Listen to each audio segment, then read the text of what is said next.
Hello, I'm Kate Scott from katescott.co, and in today's tutorial I'm going to show you how to install a custom font on your Squarespace website. Now, Squarespace has a fairly wide variety of fonts available to use in the style editor, but if you'd rather use a font from a third-party source like MyFonts, FontSpring, or SquirrelFont, you'll want to follow these steps. So the first thing you want to do is log into your Squarespace account and click on the site in your dashboard that you want to edit. And that will bring you to your site panel here.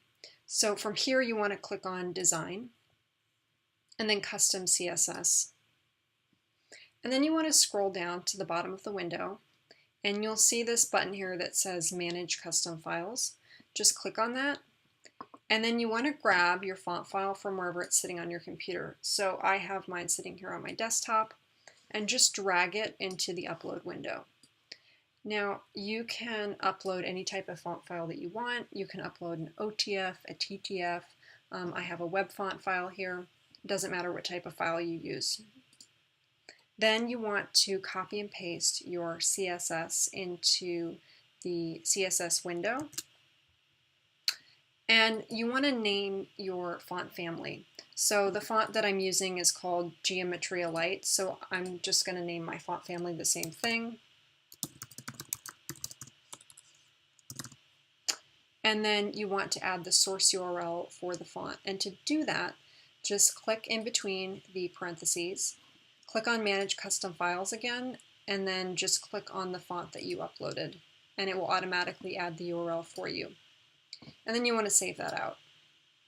Now, just uploading the font to your site isn't enough to apply it to any of your site styles. You're going to have to add some more custom CSS for that.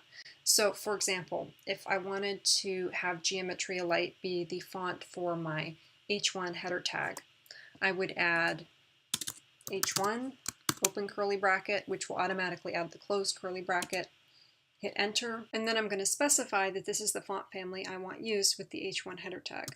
So I'm going to write font family, and then I'm going to enclose the name of the font in single quotation marks and end with a semicolon. And as you can see, it changed here. And if you wanted to apply that font to any of the other header tags or the body font tag, you would do the exact same thing. So just to show you what that would look like, I'm just going to copy that.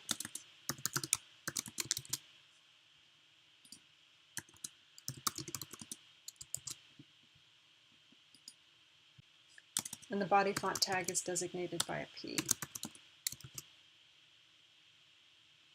And we're going to save that out.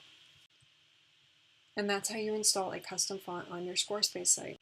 If you found this useful, please like, subscribe, and leave a comment if you want to request a specific Squarespace tutorial.